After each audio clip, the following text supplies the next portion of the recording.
आज हम lecture number 9 बनाएंगे,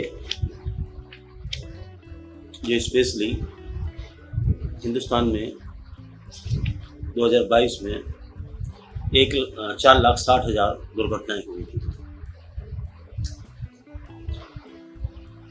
जिसमें 4,43,360 व्यक्ति घायल हुए थे और 1,68,491 आदमी मरे थे। ये गूगल से कलेक्टेड डाटा है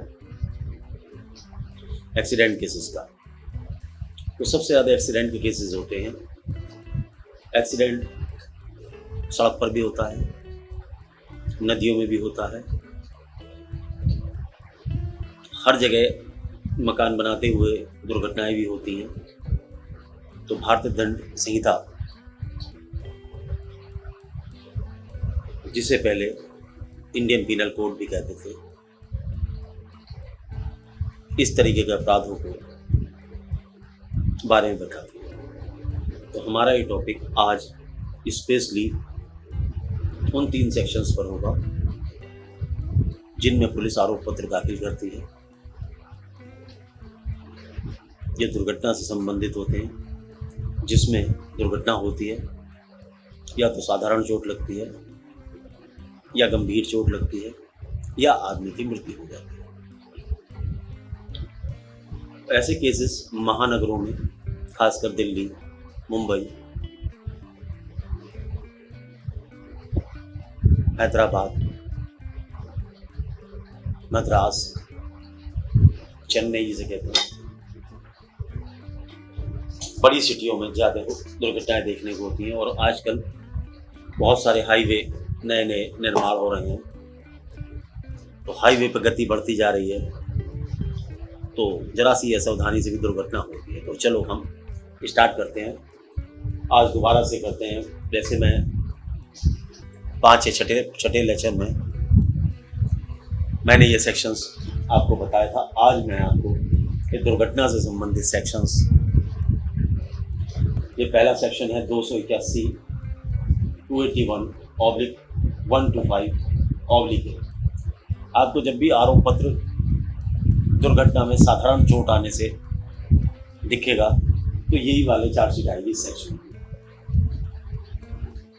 यदि गंभीर चोट आई है तो 281/125 सेक्शन सब सेक्शन बी में चार्जशीट आएगी।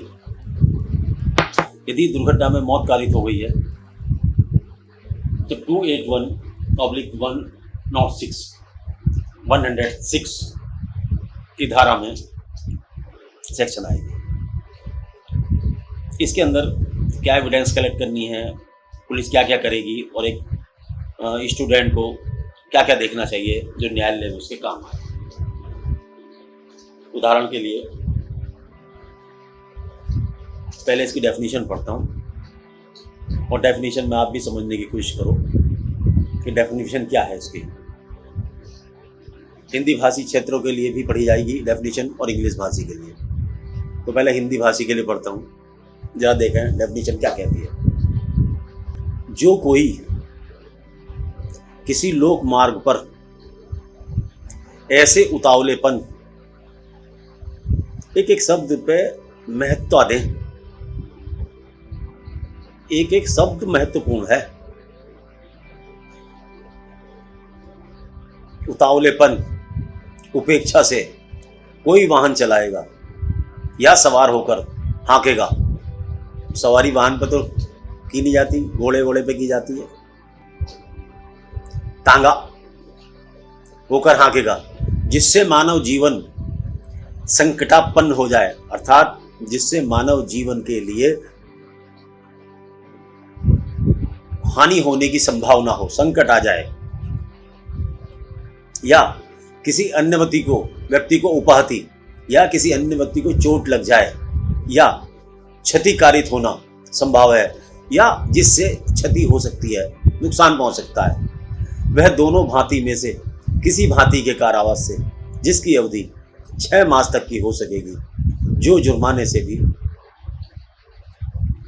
जो 1,000 रुपये तक का हो सकेगा, या दोनों से दंडित होगा। तो सबसे पहले तो ये अपराध संज्ञेय अपराधों की श्रेणी में आता है और ये अपराध साथ साथ बेलेबल या जमानती अपराध भी है और इसका ट्रायल सबऑर्डिनेट कोर्ट्स अर्थात मजिस्ट्रेट के न्यायालय में हो सकता है। तो सबसे पहले ट्रायल के लिए कॉग्निजेबल है, आपको ये पता होना चाहिए। आरोप पत्र देखते ही, सेक्शन देखते ही आपके दिमाग में ये आ जाना चाहिए कि बेलेबल है या नॉन बेलेबल है और सजा उसकी। तो सबसे पहली बात कॉग्निजेबल है अर्थात police can arrest, police can apprehend offender without warrant. Cognizable का मीन्स ये है कि when police has power to arrest a person without warrant. जमानते है, बेलेबल है, ट्रायबल बाई छोटे मजिस्ट्रेट सबऑर्डिनेट मजिस्ट्रेट के चलेगा और असमनी है, नॉन कंपाउंडेबल है। क्या है? नॉन कंपाउंडेबल है, इसके अंदर फैसला नहीं हो सकता, कंप्रोमाइज नहीं कर सकती parties. Parties can not compromise in this case. In this case there is no provision of compromise. अब अंग्रेजी में इसकी डेफिनेशन आपको, जो अंग्रेजी के स्टूडेंट हैं उनके लिए भी ये बात अलग है कि हम हिंदी में लेक्चर बना रहे हैं और हिंदी भाषी लोगों के लिए बना रहे हैं, लेकिन इसका मतलब ये नहीं है कि एक लॉयर को अंग्रेजी का ज्ञान होना हिंदुस्तान के अंदर बहुत ज़रूरी है, अदरवाइज कोर्ट में स्टैंड करना भारी होता है, क्योंकि अधिकतर जर्नल्स सभी अंग्रेजी में हैं। और जब आप डिफरेंट स्टेट की कोर्ट में जाओगे तो यदि आपको वहाँ की लैंग्वेज नहीं आती तो अंग्रेजी का ज्ञान होना एक अत्यधिक आवश्यक है। तो मैं कोशिश अंग्रेजी मीडियम स्टूडेंट के लिए भी करता हूँ। सुना जरा सा। Whoever drives any vehicle or rides on any public way in a manner so rash and negligent as to endanger human life or to be likely to cause hurt or injury to any person shall be punished with imprisonment of either description for a term which may extend to 6 months or with fine which may extend to 100 rupees or with both. So this is the definition given by the legislature in this act. Same is read before you for your knowledge. Now I will explain the ingredient of these sections. Firstly, I want to tell you that what is the nature of offense? Offense is cognizable. The cognizable means when a magistrate has power to apprehend a person, not magistrate, in which the offense in which the police official has power to arrest a person without the permission of the court or magistrate. The next, the offense is bailable one. The police has power to grant bail or to release the offender on bail. Trial by the magistrate. This case will tried by the magistrate. So this is the fundamental of this section. Now I will explain all of you and tell the ingredients of this case. The basic ingredient of this case are as under. Firstly, कोई vehicle होना चाहिए, कोई vehicle होना चाहिए, कोई उसे drive करे अर्थात एक ड्राइवर होना चाहिए, या घोड़ा टांगा है तो कोई उसे चला रहा हो। सबसे बड़ी बात क्या है कि वो रास्ता जिस पर ये चल रहा हो वो रास्ता पब्लिक वे हो, उस पर पब्लिक आने जाने का फंडामेंटल राइट रखती हो। अगर किसी का प्राइवेट रास्ता है तो उसके लिए अलग सेक्शन है, लेकिन ये केवल पब्लिक वे है। और मैनर्स हो रेस अर्थात रेस मैनर होना चाहिए, अर्थात उतावलापन होना चाहिए, या नेग्लिजेंट होना चाहिए, जो व्यक्ति चला रहा है गाड़ी को या हाँक रहा है तो उपक्षापूर्ण रवैया होना चाहिए, जिससे जो लोग सड़क पर चल रहे हैं उनकी जान को खतरा पैदा हो सकता है, उनके चोट आ सकती है, तो जब कोई व्यक्ति ऐसा अपराध करेगा तो वो 6 महीने की सजा से भारी होगा। तो ये सेक्शन की बेसिक इंग्रेडिएंट है। अब न्यायालय में सिद्ध करने के लिए पुलिस को इसमें क्या करना चाहिए, ये जरा सा सुनिए। पुलिस जब अपना केस में चार्जशीट ले जाती है तो सपोज करो किसी व्यक्ति ने बस चलाकर या ट्रक चलाकर या स्कूटर चलाकर एक्सीडेंट किया है, ये तो बात की अलग है, वो अगले सेक्शंस में आएगी कि चोट सिंपल लगी है, गंभीर लगी है, कैसी लगी है। यहां इस सेक्शन को सिद्ध करने के लिए पुलिस को क्या करना चाहिए। मान लो सपोज करो कोई ट्रक एक्सीडेंट का केस है या स्कूटर एक्सीडेंट का केस है, मोटरसाइकिल एक्सीडेंट है, तो उसको पुलिस में ये देखना चाहिए उस वाहन का मैकेनिकल इंस्पेक्शन कराना चाहिए।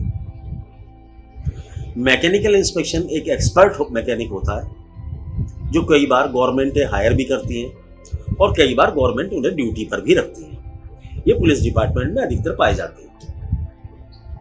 कई बार प्राइवेट भी एक्सपर्ट होते हैं जिन्होंने इसकी IIT से ट्रेनिंग ली हुई होती है और ऐसे ट्रेनिंग को अपॉइंट किया जाता है। तो उससे एक रिपोर्ट लेनी होती है इन सेक्शंस के अंदर कोर्ट को ये सिद्ध करने के लिए, क्योंकि इसमें सबसे बड़ी जिम्मेदारी ये है, कोर्ट में ये सिद्ध करना बहुत जरूरी है कि जो ड्राइविंग कर रहा था या वाहन चला रहा था वो या तो लापरवाही से चला रहा था, उतावलेपन से चला रहा था, या नेग्लिजेंट मैनर में चला रहा था, या उपेक्षापूर्ण रवैया था उसका, और जिस वाहन से एक्सीडेंट हुआ है, जिस वाहन ने एक्सीडेंट किया वो वाहन रोड पे चलने के लिए फिट था। तो सबसे पहले क्या करना है, जैसे एक्सीडेंट हो जाता है, मुलजिम पकड़ लिया जाता है, तो सबसे पहले उस वाहन को कब्जे में लेना चाहिए, उस वाहन को मैकेनिकल एक्सपर्ट के सामने पेश करना चाहिए पुलिस को, और उसको पेश करने के बाद में उसकी इंस्पेक्शन रिपोर्ट लेनी चाहिए। और एक डिफेंस काउंसिल का भी ये काम है कि वो देखे, उसमें मैकेनिकल एक्सपर्ट को ये लिखना चाहिए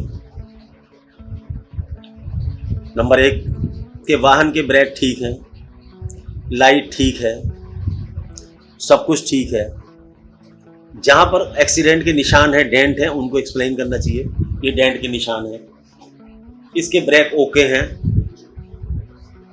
इसका हैंडल ठीक है, इसमें कोई मैकेनिकल कमी नहीं है। और लास्ट में लिखना चाहिए कि व्हीकल दुर्घटना के समय चलाने योग्य था। देखिए, यह पुलिस की जिम्मेदारी इस कोर्ट में इस केस को सिद्ध करने के लिए है कि पुलिस पहले तो यह सिद्ध करे, सबसे पहले जो वाहन पब्लिक वे पर चल रहा था वो चलने के योग्य भी था या नहीं था। गलती ड्राइवर की थी या नहीं थी। सपोज करो अगर वाहन के ब्रेक फेल हो जाते हैं, ड्राइवर क्या करेगा भाई साहब? ड्राइवर की क्या गलती है? मैकेनिकल चीज है, मिस्टेक हो सकती है, ये ड्राइवर के हाथ में नहीं थी, तो इसको ड्राइवर की उपेक्षा नहीं कही जा सकती, इसको ड्राइवर की उपेक्षा नहीं कही जा सकती। तो ड्राइवर की उपेक्षा सिद्ध करने के लिए सबसे पहले ये रिपोर्ट फाइल पर होनी चाहिए। एक पुलिस ऑफिशियल को आरोप पत्र के साथ, चार्जशीट के साथ ये रिपोर्ट दाखिल करनी चाहिए कोर्ट के अंदर कि वो वाहन चलने योग्य था। और एक डिफेंस काउंसिल को ये देखनी चाहिए कि उसे देखना चाहिए मैकेनिकल स्कोप में कि ब्रेक तो फेल नहीं है। अगर मैकेनिकल एक्सपर्ट ये कहता है कि ब्रेक फेल थे, तो फिर ये सेक्शन बन ही नहीं सकता। अगर ऐसे में आरोप पत्र दाखिल कर दिया गया तो एक डिफेंस काउंसिल का कर्तव्य है, अगर पुलिस ने गलती करी है, मैकेनिकल एक्सपर्ट रिपोर्ट में ये रिपोर्ट आती है कि गाड़ी का स्टीयरिंग फेल था या ब्रेक फेल थे, स्टीयरिंग और ब्रेक मैकेनिकल डिफेक्ट है जो कि ड्राइवर द्वारा कॉज नहीं किया गया। जब तक ये बात ड्राइवर द्वारा नहीं किया गया, अगर ड्राइवर द्वारा किया गया तो अलग बात है, लेकिन यदि ड्राइवर ने वो अपराध वो नहीं किया है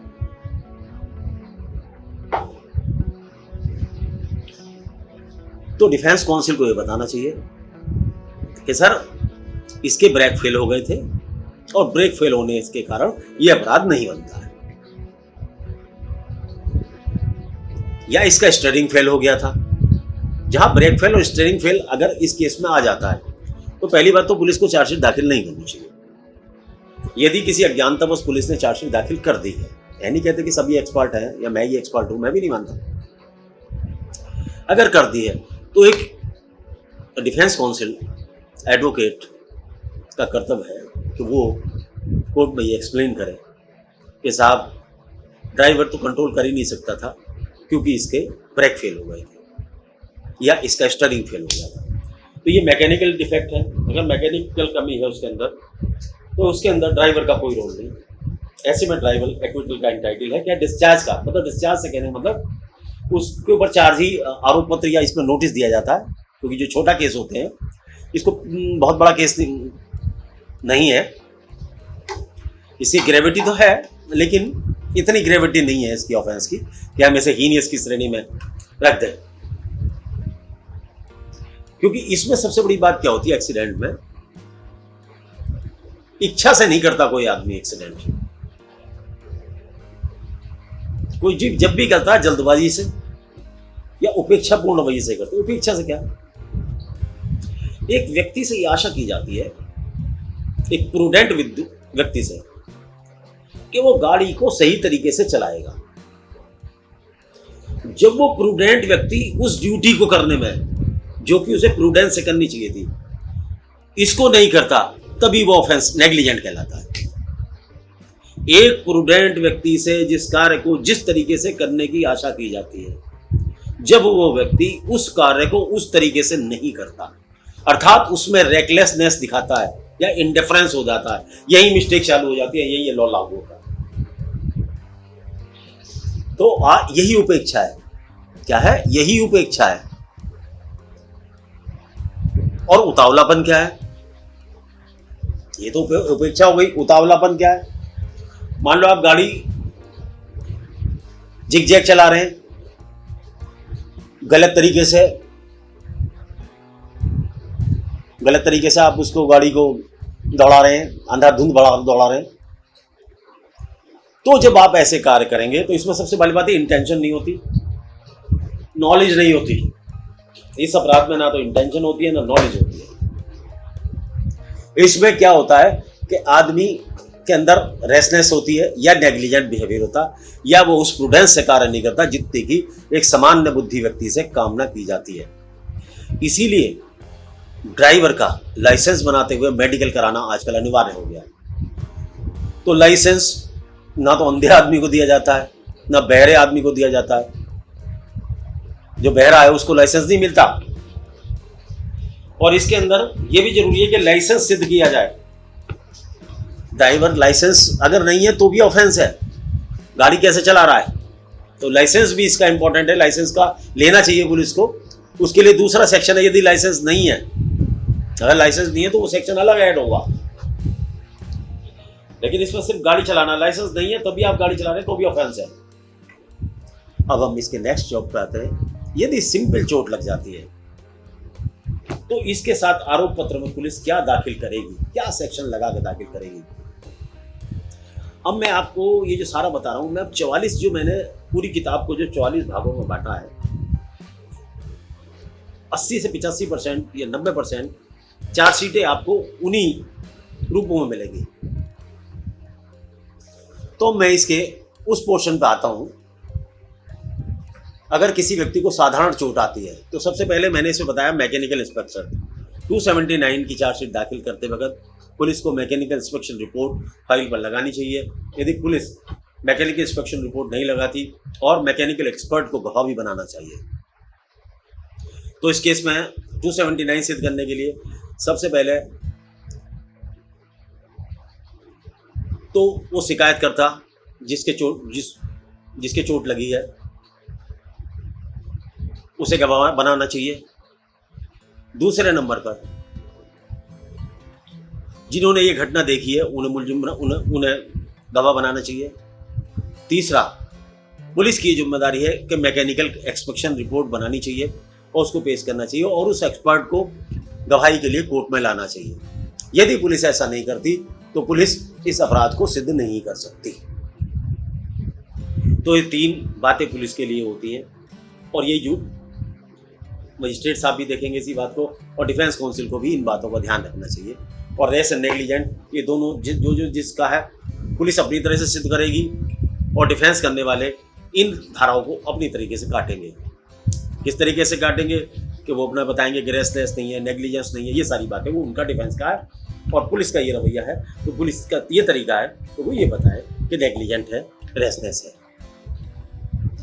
अगर पुलिस ये नहीं सिद्ध कर पाती तो केस फेल हो जाएगा। अब सर हम इस पे आते हैं 125 का ए और बी।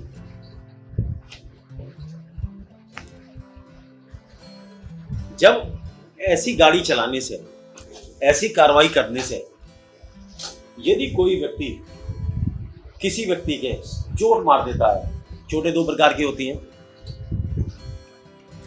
अब किस सेक्शंस को प्रूफ करने के लिए पुलिस को क्या एविडेंस कोर्ट में दाखिल होनी होगी वो प्रत्येक सेक्शन की बताई जाएगी यहीं पर, और वो आप नोट करें और ध्यान रख लें इसको। 281 आपको बता दिया गया। अब 185 सबसेक्शन ए बताया जा रहा है, आपको जरा समझ लें। Whoever does any act so rash and negligently, the word is common. This word is common in both the section 281, like 281, as to endanger human life or the personal safety of others, shall be punished with either is imprisonment for a term which may extend to 3 months, or with fine which may extend to 2 years, 2,500 rupees, or both. अब हम आते हैं, ये तो इसकी definition रही जो इन्होंने बताने की कोशिश करी है कि रेसलेस होनी चाहिए, नेग्लिजेंट होनी चाहिए और पर्सनल सेफ्टी को नुकसान होना चाहिए। अब इसका सेक्शन को जो 2 भागों में इन्होंने बांटा है वो 2 भाग ए और बी वो आपको बताना जरूरी है। जब आप स्कूटर चला रहे हैं और आपके स्कूटर चलाने से किसी की चोट लग जाती है, आपकी मोटरसाइकिल से, कार से, और जब उस व्यक्ति को डॉक्टर के पास ले जाया जाता है जिसके चोट लगी है, और डॉक्टर ये डिसाइड करता है कि जो चोट लगी है वो सिंपल नेचर की है, ग्रीवियस नेचर की है या डेंजरस नेचर की है। यहां हम सिंपल और ग्रीवियस से डिफाइन करेंगे क्योंकि ये 2 ही पार्ट में सेक्शन है, simple injury and grievous injury. तो उसका मेडिकल कराया जाएगा। मेडिकल कराने में डॉक्टर साहब ये डिक्लेयर करेंगे कि चोट की नेचर क्या है। उस नेचर के मुताबिक ही सेक्शन ए और सेक्शन बी लगेगा। यदि डॉक्टर साहब ने ओपाइन किया कि चोट सिंपल है,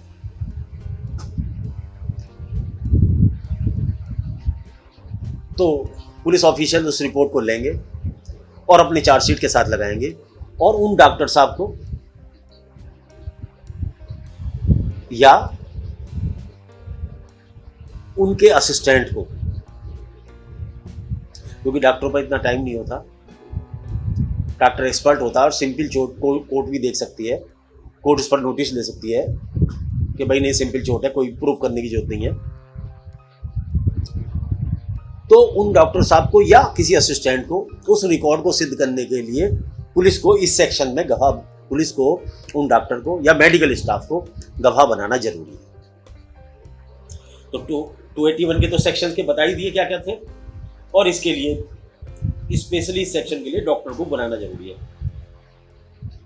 आगे वाले सेक्शन के जो गवाह हैं वो भी होने चाहिए इसके अंदर, और इस सेक्शन में जो डॉक्टर है वो भी होने चाहिए। अगर डॉक्टर तक हो गए और ये गवाह हो गए तो ये केस का इन्वेस्टिगेशन कंप्लीट हो जाता है और इसका आरोप पत्र कोर्ट में आईओ अपने को गवाह बनाते हुए, इन्वेस्टिगेशन ऑफिसर अपने को गवाह बनाते हुए कोर्ट में चार्जशीट दाखिल कर सकता है। अब इसका जरा प्रोविजन समझ लें कि ये क्या कहता है। Sorry, where hurt is caused. Hurt means simple hurt, which is not fatal for life or not dangerous or harmful. Sorry, not dangerous for the life or life threatening. Where hurt is caused shall be punished with imprisonment of either description for a term which may extend to 6 months, or with fine which may extend to 500 rupees, or with both. If simple hurt is caused in this section 125A, the punishment provided is 6 months with fine. Next section आता है 125B, where grievous hurt is caused. तो grievous hurt court में कौन सिद्ध करेगा? Doctor साहब सिद्ध करेंगे. यहां डॉक्टर साहब को गवाह बनाना अति आवश्यक है. यदि वो गवाह नहीं बनाता और वो MLC medical legal report court में सिद्ध नहीं होती है तो ग्रीवियस इंजरी नहीं पड़ी है. सिंपल इंजरी तो मजिस्ट्रेट साहब पढ़ सकते हैं, but it is the duty of the doctor और the police official to prove the nature of injury in the court. So it is the duty of the doctor to prove that injury was grievous in nature or fatal to the life of victim. Where a grievous hurt is caused shall be punished with imprisonment of either description for a term which may extend to 3 years or which may extend to 10,000 rupees. अब देखिए, यदि grievous है तो उसके अंदर 3 years की सजा है और जुर्माना भी बढ़ गया है. लेकिन यहां जैसे मैंने अगला सेक्शन में बताया, तो यहां भी आपको बताता हूं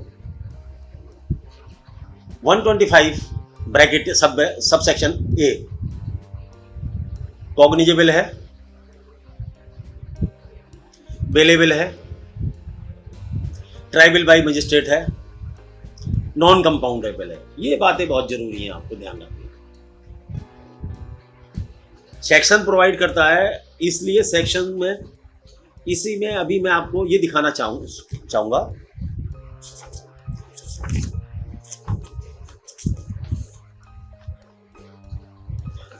जब आप CRPC पढ़ेंगे तो CRPC में एक शेड्यूल दी गई है जो ये बताती है कौन सा केस बेलेबल है. CRPC मतलब भारतीय नागरिक सुरक्षा संहिता 2023. एक्चुअली क्या है, पहले इनका नाम और था, अब आदरणीय सरकार ने, हमारी भारतीय सरकार ने इनके नाम बदल दिए, सेक्शंस के पैरा बदल दिए हैं सेक्शन, लेकिन इनके जो कंटेंट्स हैं वो सारे के सारे नहीं बदले हैं. कुछ अब चेंजेस हैं. 80% किताबें वही की वही हैं. तो ये एक शेड्यूल है, देख लें आप इसको. जब भी आपको cognizable, bailable, non bailable, tribal by session, magistrate देखना हो तो इस शेड्यूल को देखें. ये शेड्यूल CRPC के बैक साइड में पाई जाती है, बिल्कुल लास्ट में पाई जाती है, और ये शेड्यूल बहुत बड़ी है. ये सारे के सारे सेक्शंस को आपको बताएगी, ये बेलेबल है, नॉन बेलेबल है, क्या सेक्शंस वो प्रोवाइड करती है, सब आपको बताएगी. तो हम अपने ग्रीवियस इंजरी पे आए थे. हम ग्रीवियस इंजरी पे आए तो ग्रीवियस इंजरी का कोर्ट में सिद्ध कराना बहुत जरूरी है. तो यहाँ हमारा चैप्टर का ये वाला टॉपिक इस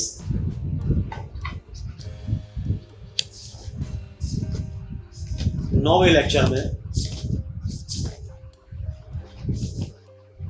हम ये वाला सेक्शन जो है 9वें लेक्चर में ये वाला सेक्शन हम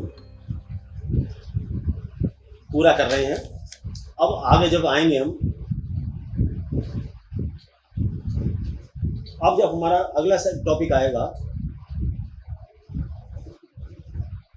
तब हम आपको ये 281, 106 इस दुर्घटना में जिसमें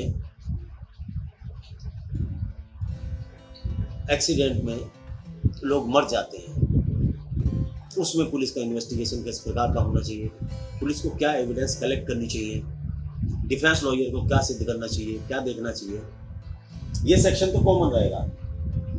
281 कॉमन रहेगा, ये भी सेक्शन में चेंज होंगे सब।